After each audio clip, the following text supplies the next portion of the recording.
All right, so Goodman, the next thing that we have, and the way that we're gonna end this is the All Legends of March team, which is basically the 5 players or teams or coaches or fans or things from games. Like we each picked 5, right?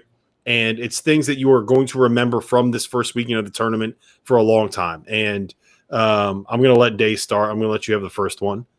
All right.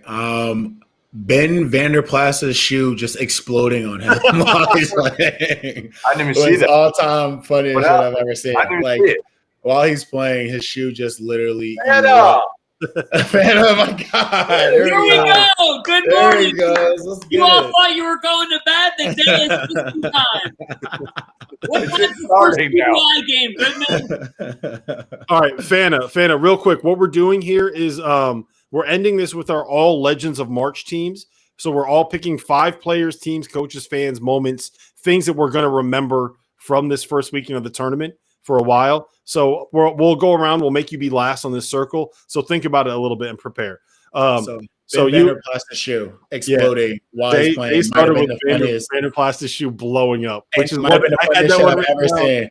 And then he had to play with 2 different color shoes, one gray and black. I could not stop laughing during the game. The best part, he got kicked in the face. Yeah, the best part of it is like they went to TV timeout and like he very clearly had time to change the shoe, but he's like, nah, I like it different colors. And I guarantee he's trying to play it off that like he didn't want to, he didn't have time, he couldn't do it or whatever. No, he just liked it. He was wearing 2 shoes that were different colors. Right. That was so funny, man. If they won, that would have been great. All right, so the first one I have written down is Rod Farva. Who? You guys know who Rod Farva is? The guy from Super Troopers. Super Troopers. Because Cam Krutwig looks exactly like Rod Farva, and I could not stop laughing the whole game. That was one of. I swear, the whole time I'm watching that, I'm just thinking in my head like, license and registration, chicken fucker. Yo, bro, I have not seen Super Troopers in years. Oh, classic. Man. Top 5 favorite movie of mine of all time. Classic. So, yeah, Rod Farva was number 1 on my list because I could not stop laughing at that dude. Oh, it was so good. Cam Krutwig, shout out to him, man. What a legend. What a hero. Jeff, you go. You're next. I mean, for me, it's Abilene Christian's win, being there and watching that and getting a chance to talk to Anthony Pleasant in the stands. Former Patriots Super Bowl winner. We can't talk to the players or coaches. Although Joe Golden came damn close to me. After that win, he literally came up to me and was ready to, like, hug me, I think. And I'm like, Joe, no. Like, I don't need you to get kicked out of the bubble here. We want you to be able to play your second-round game.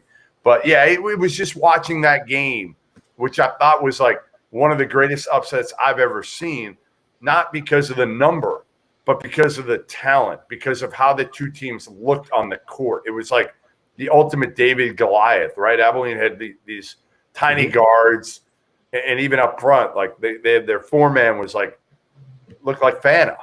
I mean, honestly, the 4-man looked like Fanta, and he's going up against like Kai Jones and Jericho Sims, and somehow the dude's like holding his own. So for me, it's Abilene Christian. All right, Fanta, what do you have? So I have Wayne Tinkle and Oregon State making the Sweet 16, but particularly this storyline. Wayne Tinkle's post-game interview. This was really cool. I don't know if you guys saw this, but Wayne Tinkle grew up walking the Loyola Chicago halls because his father was the dean of students at Loyola Chicago. And Wayne said to the T crew, the Turner crew, he goes, I feel like my dad is telling me something from upstairs right now because I'm 16 and I'm facing this school that I grew up walking the halls. And, I know in the world, Sister Jean is an amazing thing. But, like, the plot here that should, like, the fact that Wayne Tinkle has gone from dead last in the Conference of Champions, has lit up this tournament, and now is going to face the school that he grew up walking the hallways of. In what world does Oregon State ever face Loyola Chicago? In this world, it happened. That was awesome. Yeah. Dave, what do you got next? That was a good one, Finn. That was a good one. Dave, what do you got next? I was going to bring up Sister Jean until one of you guys just said it, so I lost all appeal. I'm going with Colorado's like 10-second brain fart that they got today, where they inbounded the basketball, passed it to each other under the basket 3 times, and then slowly walked the ball to almost half court before they got a 10-second call.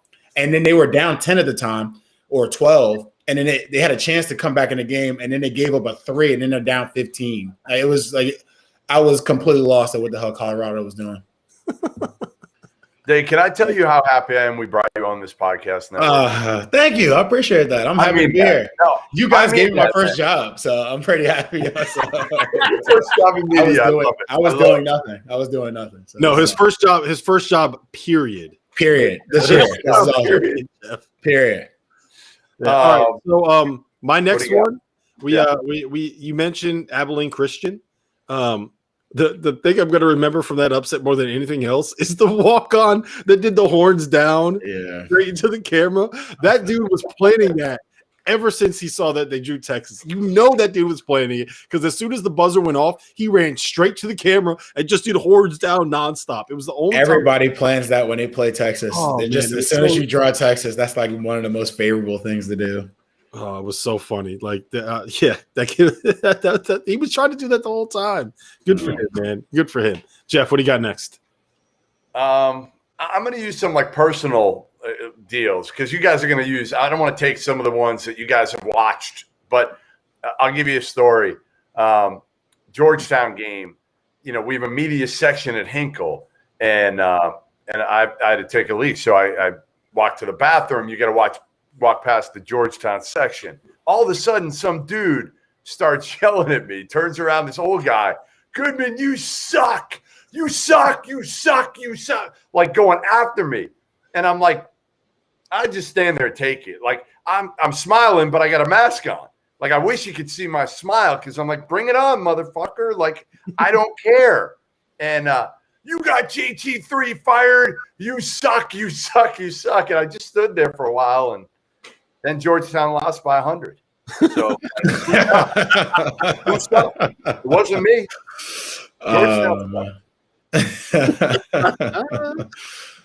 After Georgetown, terrible. All right, Fanta, what do you got? Oh, I've got the Must Bus.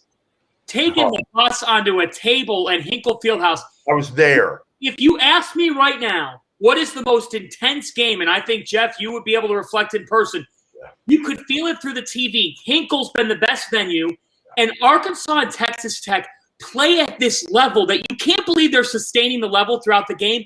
You combine that with Kevin Harlan calling the game, and it feels like every dribble is massive. That was my favorite game of the weekend in terms of just how much it seemed like it mattered, and it was a round of 32 game. No, you're right. You're right. That was insane. And Muss's celebrations, they're completely over the top. Yes. Completely over the top. Ridiculous. Borderline ridiculous. If they go to the Final Four, like he's going to take his shirt off. It's going to be disgusting.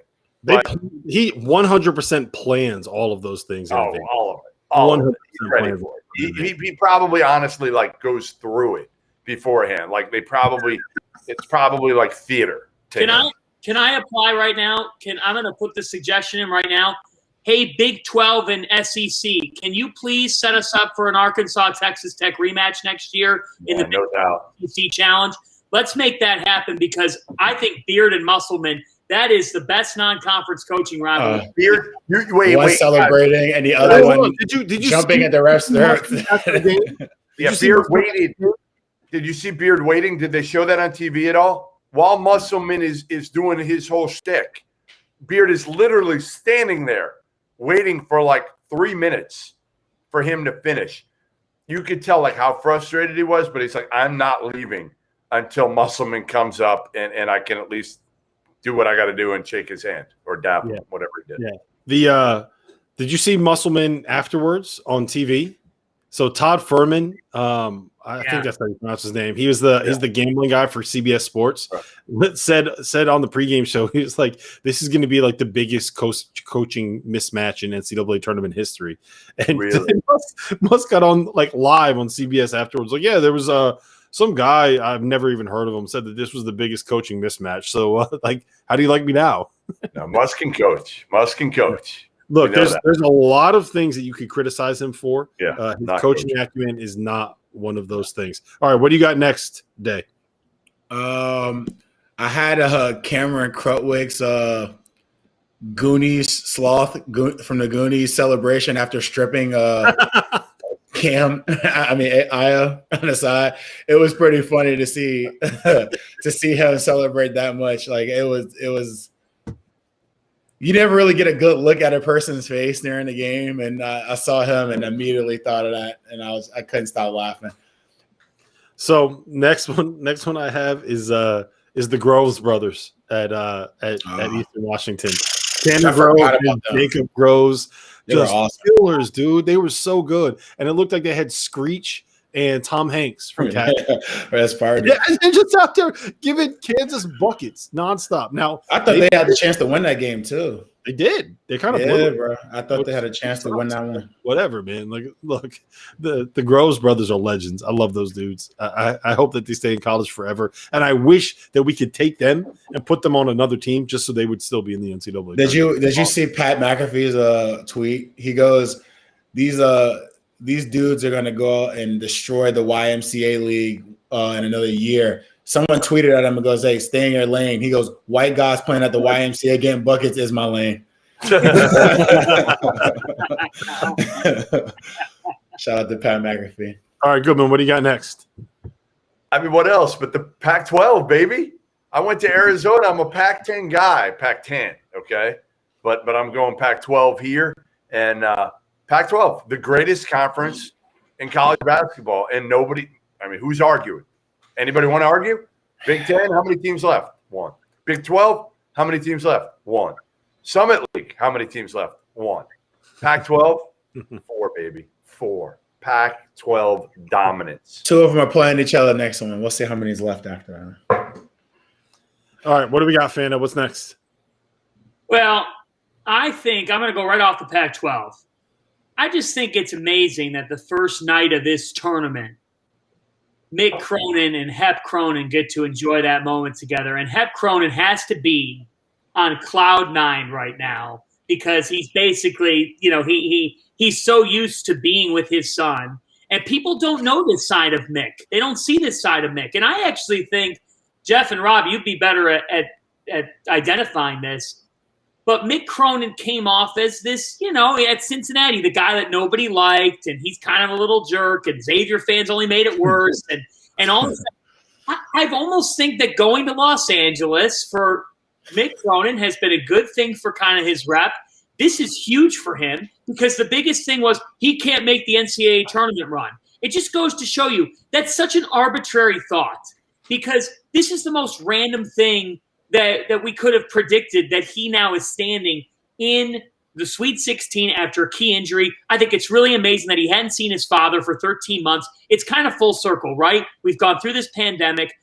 You start to feel normalcy coming back. And part of the normalcy in college basketball is UCLA actually being relevant. They are going to the Sweet 16, and I'm happy for Mick Cronin because I think he's got – Aren't they the only true blue blood? I mean, we can call Villanova blue blood, but, who else is left?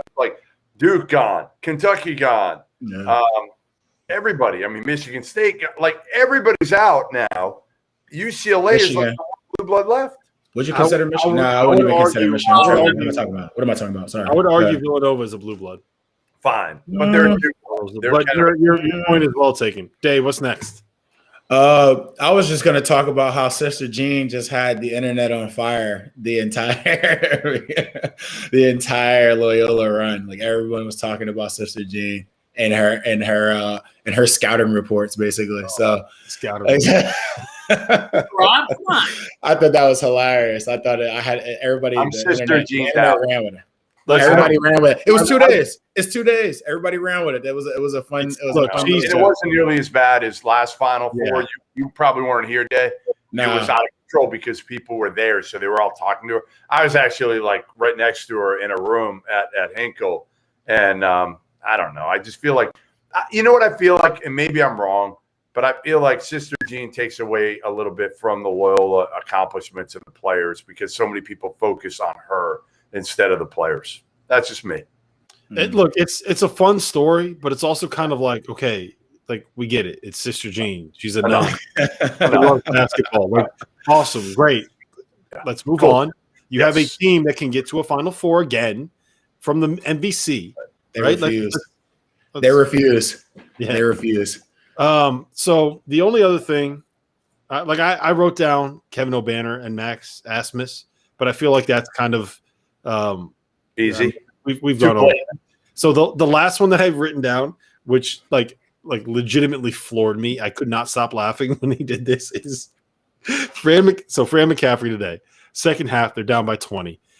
He's sitting there. He's got the mask on, right? And he's sitting there and he's screaming at the officials, just like laying into him with the mask on. And like the camera pans over to him and zooms in on him, and you see him like hair going everywhere, right? And then he goes and he sits down in a huff and he lays down and he pulls the mask off his face and he just screams, "Fuck!" and puts the mask back on. He pulled the mask off his face to scream "fuck" as loud as he could, and then put the mask right back on. Oh, I was dying. I feel like you need to, as a coach, when things aren't going right, you know you're getting ready to get ousted. It's just like, I'm gonna let the referees know how I feel. Like, I'm not letting you walk out of here without letting you know. He spent a full minute cussing out an official with the mask on, and then goes to the bench, pulls the mask down, yells "fuck," and puts it right back on. What would you do? Like, if you feel like you're getting a raw deal, granted they weren't, they were just getting destroyed, but still, you're not going to see that referee for another like 5 months or whatever. I'm letting you know what I think about you personally. I was dying. All right, Jeff, what do you got? The Indiana fans. I just think, honestly, in the last week, it's been a love affair with me and the Indiana fans. And would you say love affair? Like love affair. Maybe a love hate. Love hate. There you go. These knuckleheads thought they were getting Brad Stevens. They did, and we tried to tell them over and over and over, and they didn't listen.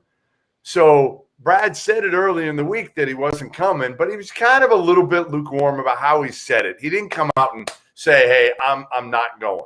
So I had to, in the middle of a game at Hinkle, which was kind of apropos that it was at Hinkle, and I had to go downstairs and get on the Celtics pregame availability with Brad Stevens. And I know I cover enough Celtics games, so I hit up the PR guy and I said, "Hey, can I ask the first question? You know, I'm at Hinkle." And he said, "No problem." So I asked the first question, and it was basically, "Hey, Brad, like, what are the chances you go to Indiana?" And he basically said, "I'm not going." And then he went on to call himself. He basically said, "Hey, I'm not a kid anymore. I'm a 44-year-old masshole who drives crazy. I go to Dunkin' Donuts and I root for the Patriots." So I tweeted that, and then since I've tweeted, Paul Mills should be the next coach. Like, I'm just screwing with these fans now and having fun with the Indiana fans. And they don't really like me. And then I tweeted the picture of me and Thad Matta. Like, it couldn't have worked out better with Thad Matta being at the game today. And he was so good about it. I'm like, "Thad, we got to take a picture. I got to be able to screw with Indiana fans." He's like, "Yeah, no problem. Let's do it." That is amazing. That's awesome. That comment was great. Shawn Michael bringing the heat. Did you see that day? Let me bring it back up. Oh, wow. Play it again. That was awesome. This is the VCR of today's technology. Yo, he's been on fire today. He's been on fire today. I'm not gonna lie. It's been amazing today. That's big. We need him back here for the next. All right, Fanta, give us one more and bring us home. And Here we go, baby. Here we go. Okay. All right. Good evening. Good evening, everybody. I was told Villanova was in trouble. They were going to lose to Pat Kelsey and Winthrop. There's the VU Coach Jay Wright tweet. Pat, thanks so much for your time. Have a nice night. And then they face North Texas, and they throw the Mean Green back to Texas. All I'm going to say is this. In addition to that, that's Villanova. I'm not that surprised. I will say this. Underlying storyline of the opening weekend, yes, they beat two teams that they should beat, but people at Creighton and in Omaha expect the program to be Final Four type conversation. Creighton has never made it to the second weekend of the tournament since this structure was put into place. The Creighton Blue Jays have not been one of the final 16 teams standing in the NCAA tournament since 1974, and I will cap it off with this. What Greg McDermott said 3 weeks ago is terrible, wrong, inexcusable, unacceptable, all of those things that we have discussed. Our own Jens Manigat talked about Greg and talked about the different variables of this situation. Now, I can tell you guys, I've been on every Greg McDermott availability, and you guys know Greg. And Greg McDermott, throughout every media availability, and his kids have talked about the fact that Greg was wrong in every aspect, but that Greg's ownership has shown.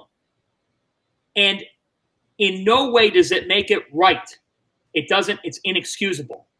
I will say this. I've seen a man that comes through genuine and that comes through apologetic. He has work to do, but it says a lot about his kids, his players. It says a lot about those kids that they went through what they went through. I don't know how I would respond as a player. Those players have responded, and I want to congratulate Marcus Zagorowski, Damian Jefferson, Denzel Mahoney, Mitch Ballock. Those kids stuck together. Yeah. And in a world where we have disruption and nobody sticks together, I'm going to credit those Creighton kids. They're going to the Sweet 16 for the first time in school history. Congratulations to those kids. They have a next to impossible task against Gonzaga, but I think that'll be a fun game to watch. And for the Blue Jays, this is historic. That was my number 5, Fanta. That was my number 5, Fanta. That was perfect, bro. Did you guys see the celebration in the locker room afterwards? The video they put out. Yeah, no, that was good. That was a good one. Yeah, that was a good one. Yeah, everyone and Goodman, everyone was involved. Everyone on the team really? was in there. That's good. That's good. No, I talked to Greg's wife before the game, and obviously I know Marcus Zagorowski's parents well, Mandy and Zach, and it was interesting talking to Lisa. I didn't talk to her for long, but you could tell. I mean, it's obviously affected the family big time. And listen, if it was a pattern, that's one thing. You know, if it's a pattern, okay, you know what? He's gone.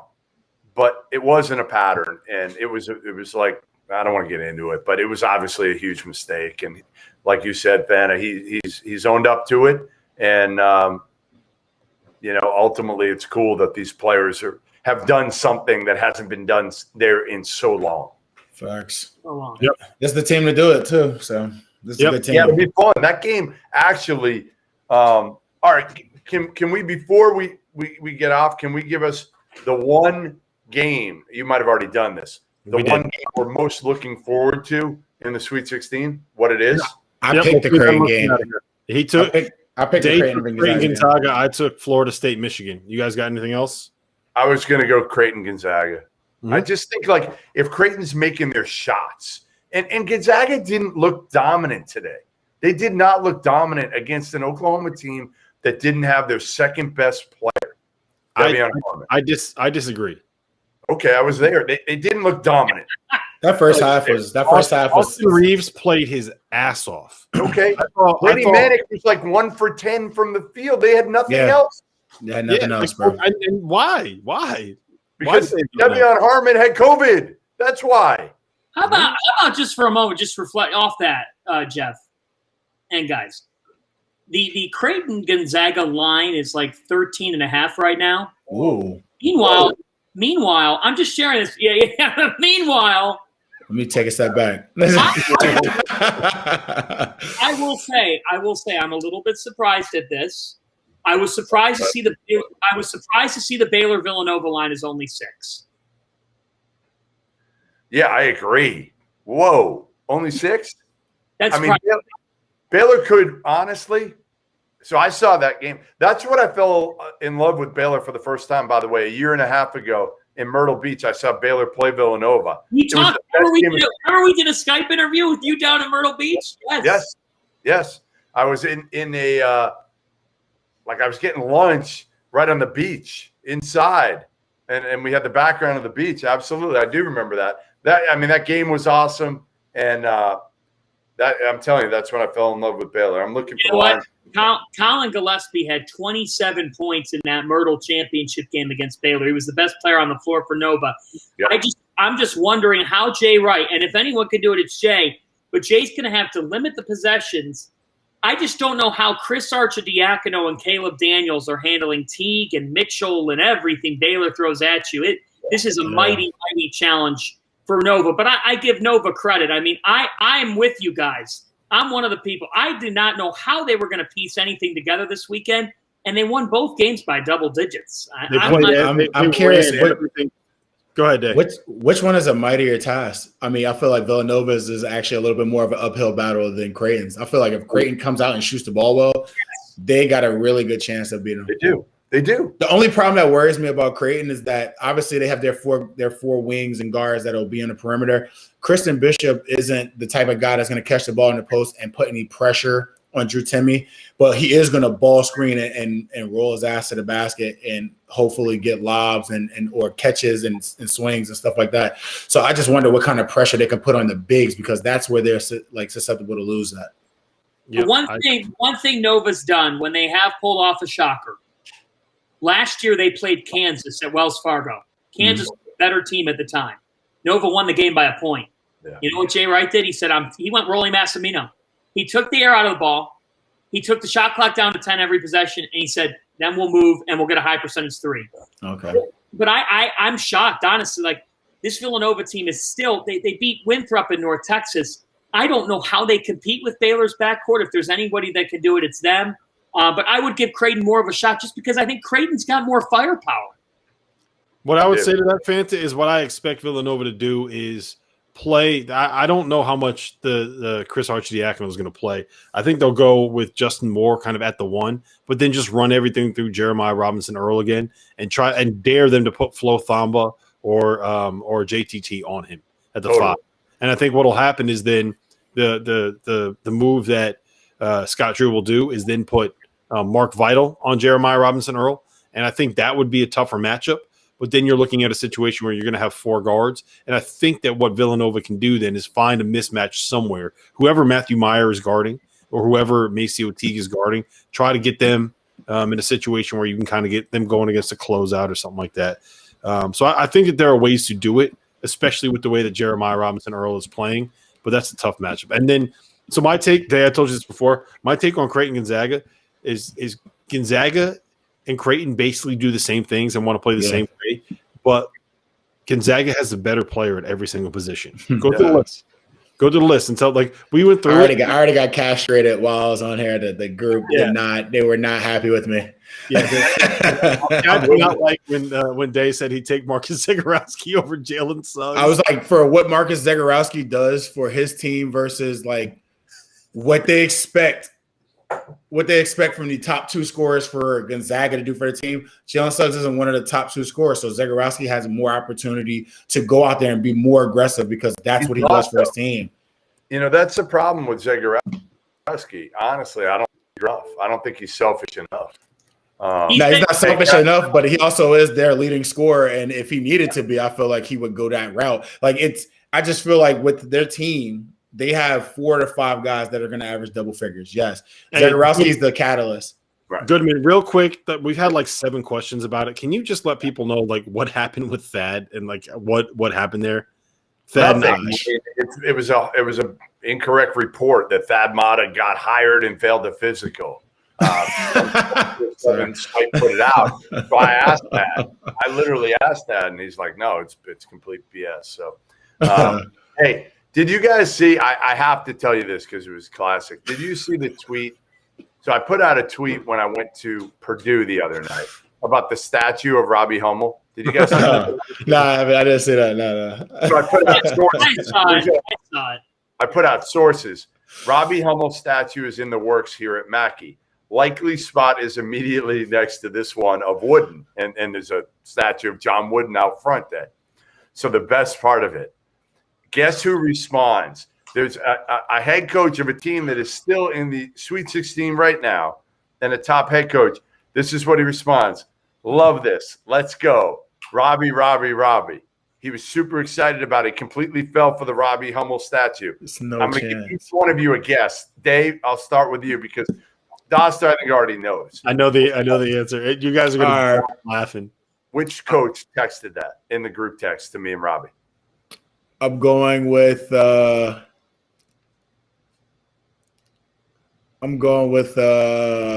Nate Oates. I'll take my L. Wait, it's one of the 16 still remaining? Yes. I'll go Scott Drew. Yes. Scott Drew. Yeah. You did it. Scott's a nice guy. That's why I went for it. And the other coach, Robbie told me, I saw him today. He was doing the game, the 2 games tonight. I said, "You get any other texts?" Yeah, Bryce Drew also. The whole Drew family. Yeah. The connection there is that Robbie grew up in Valpo and was a huge Valpo fan. And obviously the Drew connection to Valpo. Love it. Also, I love the comment. The guy said that the Robbie Hummel statue have stitches on his knee. Exactly. That's ridiculous. Have you been checking out the comments in general, though? They've been talking about, because we were talking about Blue Bloods a second ago. Oh, these guys they've been going crazy. They're making this is a joke about the new Blue Bloods who haven't won any championships, but just good teams, because people are mad that Michigan isn't considered a Blue Blood. They're not. They're going in right now. Lopez, UConn is definitely a Blue Blood, and with that, we will end the stream. Oh my gosh! There we go. Yeah, I bet.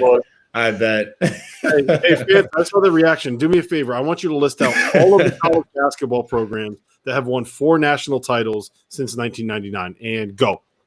I love we started at 99. Such a great year. No, look, no, there's no question. Let's briefly, I'll make this clear. There's no question when people ask me, and this is easy. People say, so after Villanova, like who in the Big East could make the deepest run for a national title? There's no question who it is. It is the UConn Huskies, and they are well on their way back. They're bringing in a top 10 recruiting class, and Dan Hurley has things in the right direction. Let me give you one very brief Dan Hurley story from Big East Tournament Week. UConn is marching up the floor against Creighton. Okay? They are not at the timeline. No, excuse me. Creighton is coming up the floor against UConn.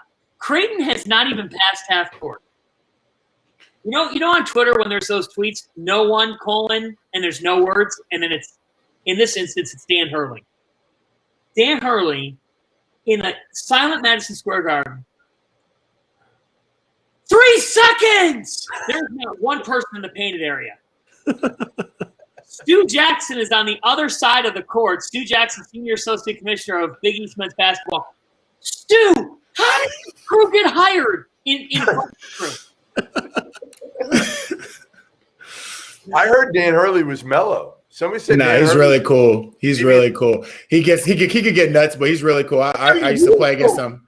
I used to play against him in high school. He would yell from time to time, but like he's always chill. He's probably developed this new I'm going nuts manner though over the years. I haven't seen him in a while. His dad, man. It's crazy. What a great weekend, though. What a great weekend. Goodman, I'm jealous.